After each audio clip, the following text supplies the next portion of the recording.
तो मैं आपको आपकी जिंदगी के लिए छोटे छोटे कुछ 4 नियम बताना चाहता हूं और ये 4 नियम का पालन आप सब करिए। मैं आपको विनम्रता पूर्वक लेकिन विश्वास से कहता हूं कि ये 4 नियम का जो भी पालन करेगा जिंदगी में बीमारी और रोग उसको कभी आएंगे नहीं। परम पूजनीय स्वामी रामदेव जी खुद 40-45 साल से इन 4 नियमों का पालन करते हैं। आप भी अगर ये पालन करेंगे तो बहुत अच्छा होगा। मैं भी करता हूं मेरे जीवन में। मैं पिछले 15 वर्षों से योग प्राणायाम करता हूं, उसके साथ कुछ नियम मैंने बनाए हैं, वो नियम का पालन करता हूं और वही नियम आपको बताना चाहता हूं। स्वामी जी पालन करते हैं, मैं करता हूं, हमारे लाखों योग शिक्षक करते हैं और इन नियमों का पालन करने से हमको इतना लाभ हुआ है कि कभी बीमारी आती नहीं। 15 साल से मैंने हर बार मेरा बीपी चेक किया, नॉर्मल है, शुगर नॉर्मल है, ट्राइग्लिसराइड्स नॉर्मल है, कोलेस्ट्रॉल नॉर्मल है। पिछले 15 साल में कभी सर्दी जुकाम भी नहीं हुआ, गला भी नहीं बैठा, कभी हॉस्पिटल नहीं देखा, कभी डॉक्टर के पास नहीं गए, क्योंकि जरूरत नहीं पड़ी। और वो जरूरत नहीं पड़ी क्योंकि हम निरोगी हैं, स्वस्थ हैं। ये निरोगी और स्वस्थ होने के लिए आयुर्वेद की एक छोटी सी जानकारी आपसे मैं शेयर करना चाहता हूं। आयुर्वेद में यह कहा गया है कि किसी भी व्यक्ति को निरोगी होना है, रोग मुक्त होना है, तो अपने जीवन में 3 बातों का ध्यान रखे।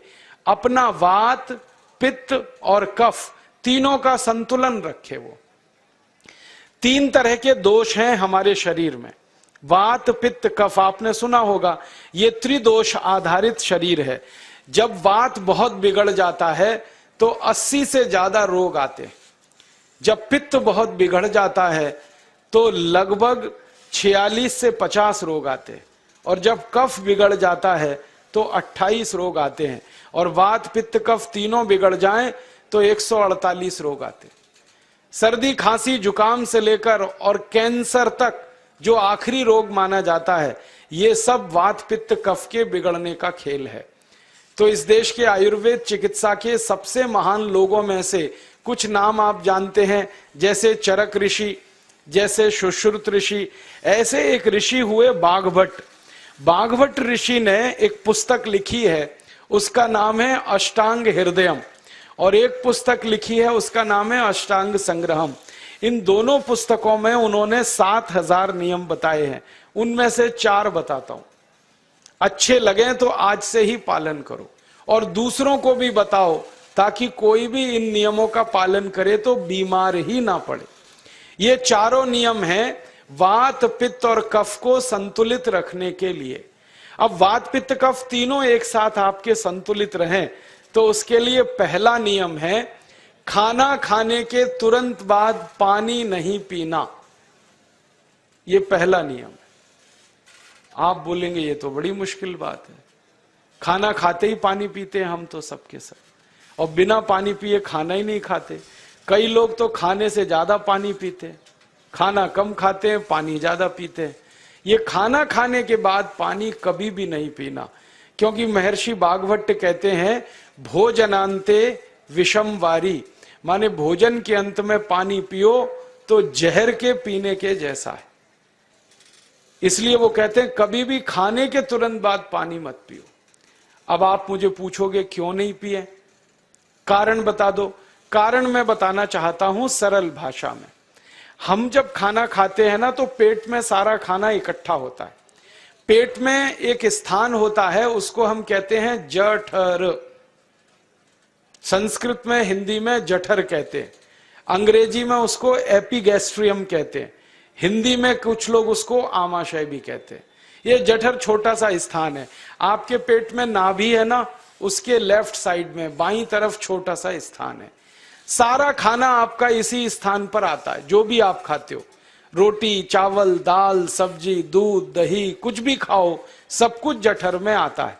अब जठर में जैसे ही खाना इकट्ठा होता है तो उसमें आग जलती और उस आग को कहते हैं जठर अग्नि, मिला के बोल देते हैं जठराग्नि। आप जैसे ही खाना खाते हो पेट में, जठर में अग्नि जलती है, वो अग्नि खाने को पचाती है और अग्नि खाने को ऐसे ही पचाती है जैसे रसोई घर की अग्नि खाने को पकाती है। आपके रसोई घर में आप अग्नि जलाओ, उसके ऊपर दूध रख दो, दूध में थोड़ा चावल डाल दो, अग्नि जब तक जलती रहेगी खीर तब तक बनती रहेगी। आप घर में अग्नि जलाओ, उसके ऊपर पानी रख दो, उसमें दाल डाल दो, दाल की पकने की क्रिया तब तक चलेगी जब तक अग्नि जलेगी। ऐसे ही पेट में होता है, जैसे ही आपने खाना खाया पेट में अग्नि जलती है, और जब तक अग्नि जलती है तो खाने के पचने की क्रिया चलती है। जैसे रसोई घर में खाना पकाते हैं वैसे ही पेट में भी खाना पकता है, इसी को हम पचने की क्रिया कहते हैं, अंग्रेजी में उसको डाइजेशन कह देते हैं। तो आपने खाना खाया, पेट में अग्नि जल गई, अब वो खाने को हजम करेगी, पचाएगी। अब मुझे एक प्रश्न का उत्तर दो आप, कि जैसे ही आपने खाना खाया पेट में अग्नि जल गई और वो खाने को पचा रही है, तुरंत आपने गट गट गट गट पानी पी लिया और खूब ठंडा पानी पी लिया, बर्फ मिलाया हुआ पानी पी लिया, फ्रिज का पानी पी लिया, क्या होने वाला है? अग्नि जलेगी कि बुझेगी? अग्नि के ऊपर पानी डालो तो अग्नि और पानी की दोस्ती नहीं है, दुश्मनी है। पानी अग्नि को बुझा देता है।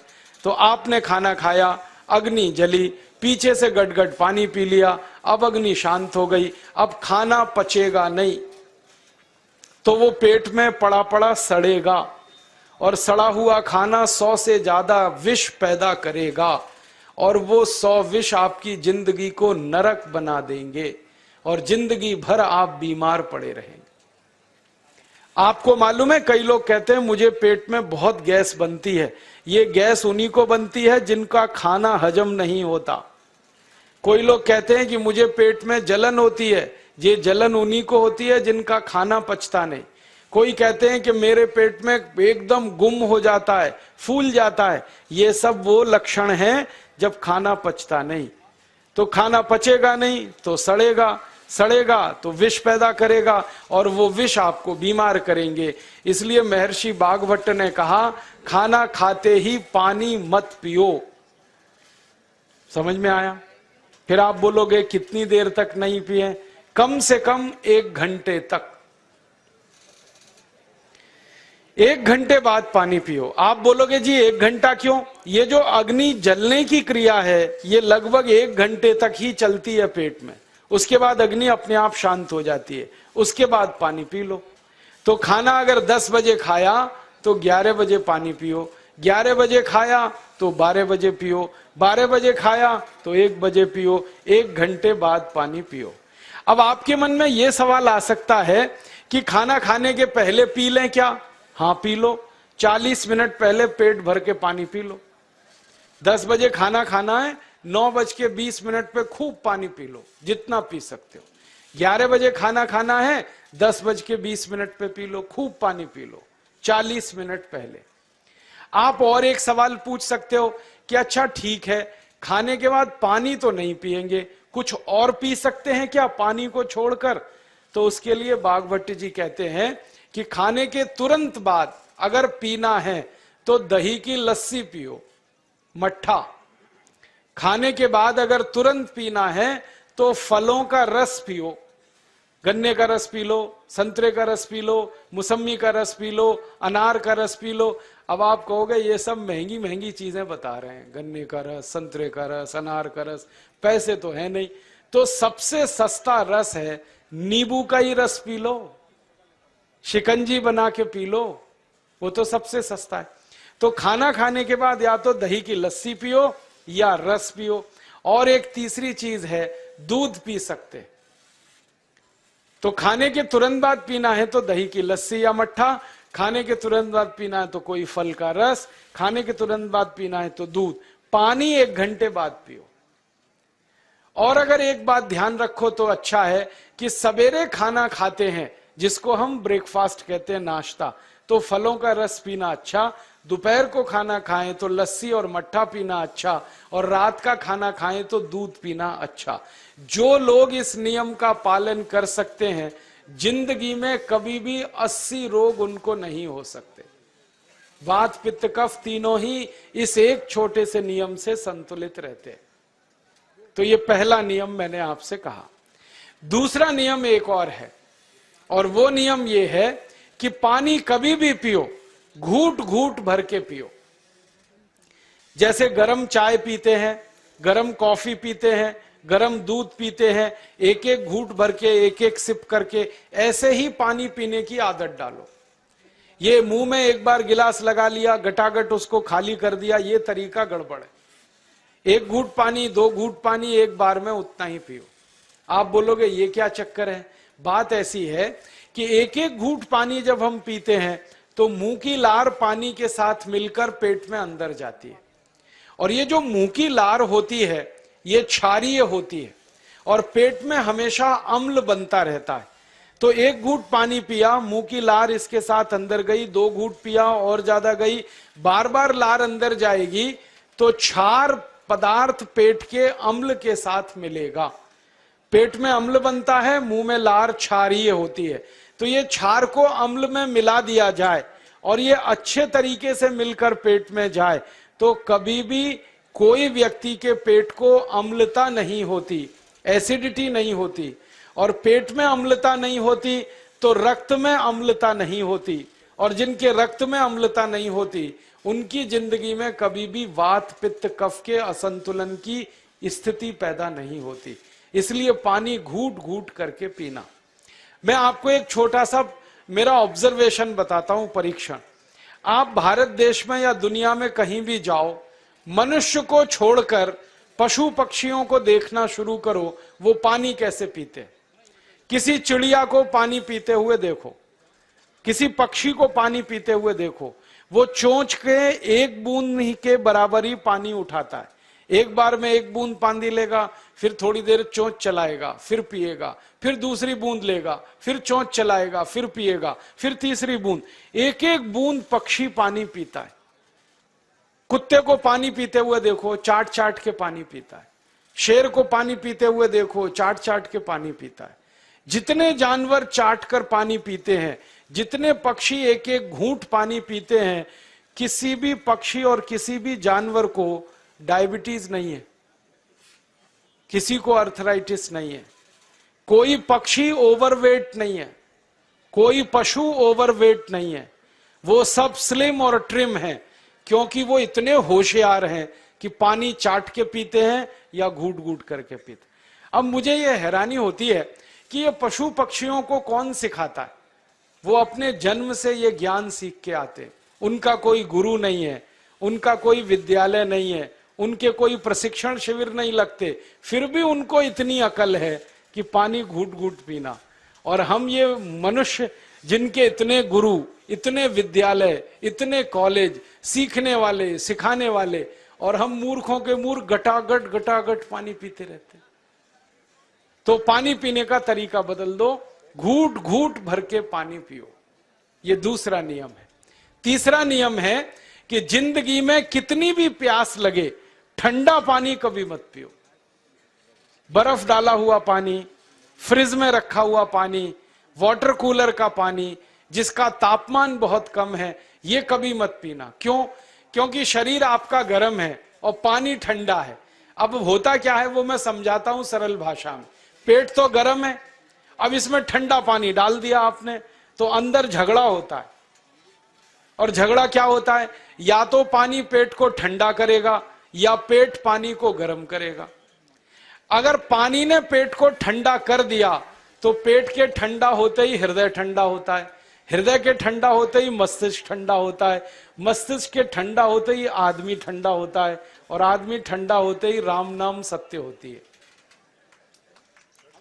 आपको मालूम है जब शरीर ठंडा पड़ जाता है तो घर में भी नहीं रखते, निकाल के बाहर सड़क पे रख देते।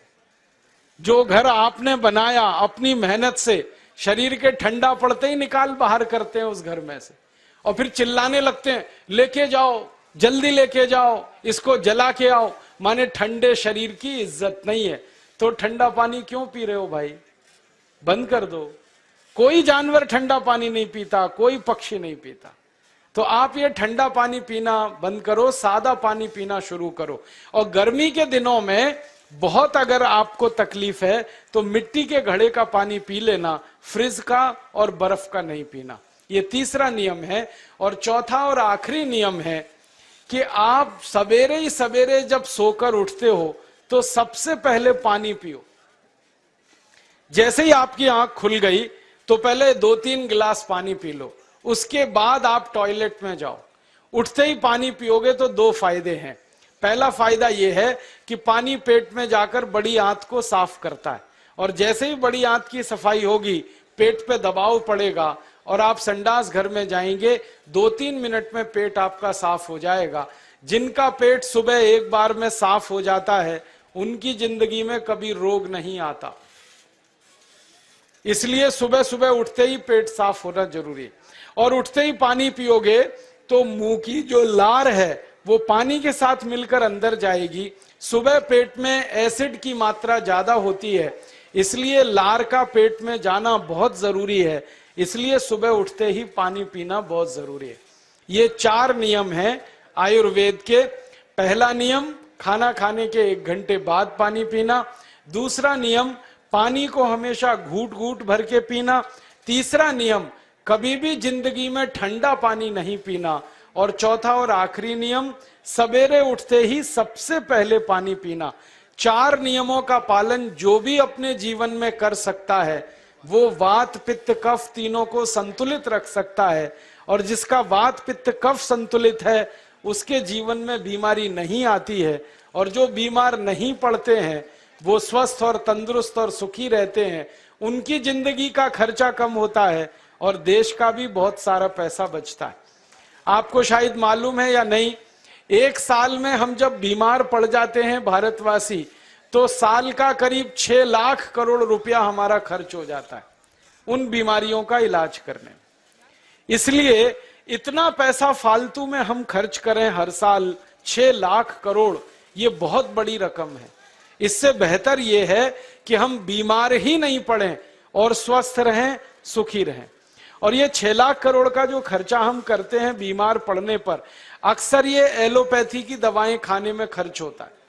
और जो एलोपैथी की दवाएं हम खा रहे हैं, जैसे paracetamol, Baralgan, butazone, oxyphenbutazone, aspirin, Disprin, Novalgin, ये सब ऐसी खराब दवाएं हैं जो दुनिया के देशों में 20 साल पहले बंद हो चुकी हैं, भारत में धड़ल्ले से बिक रही हैं और हमको बीमारियों से ज्यादा गंभीर बीमारियों में फंसा रही। ज्यादातर दवाएं जो आप खाते हो वो किडनी खराब कर देती हैं, लीवर खराब कर देती हैं, आंतों में घाव कर देती हैं, विकलांगता आ जाती है, पैरालिसिस हो जाता है, ब्रेन हेमरेज हो जाता है, हार्ट अटैक आ जाता है। दुनिया में लगभग इस समय 84,000 दवाएं बिकती हैं और आपको सुनकर हैरानी होगी, उनमें से मात्र 117 दवाएं हैं जो काम की हैं, बाकी सब बेकार की दवाएं हैं। उन बेकार की दवाओं को खाकर हम 6 लाख करोड़ खर्च करते हैं। ये बहुत दुख और अफसोस की बात है।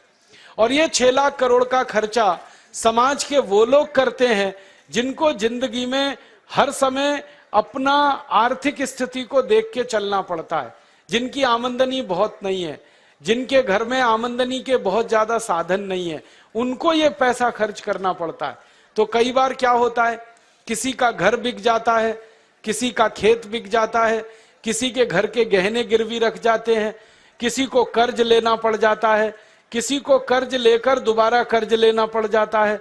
मैंने इस हिंदुस्तान में पिछले 15 साल के प्रवास में देखा कि गांव-गांव के गरीब किसान कर्ज ले लेकर ये महंगी दवाएं खाकर इलाज करते हैं, डॉक्टरों को पैसा देते हैं, दवा कंपनियों को देते हैं, और वो पैसा फिर इस देश में से दूसरे देश में चला जाता है, क्योंकि अक्सर ये दवाएं बनाने वाली कंपनियां विदेशी होती हैं। तो हम 6 लाख करोड़ खर्च करें अपने खून पसीने की कमाई का, उससे अच्छा ये है बीमार ही ना पड़े, दवा खाने की जरूरत ही ना पड़े, तो हम सुखी रहें, स्वस्थ रहें। तो योग प्राणायाम करें, 4 नियमों का जीवन में पालन करें, बहुत आसान है आपके लिए।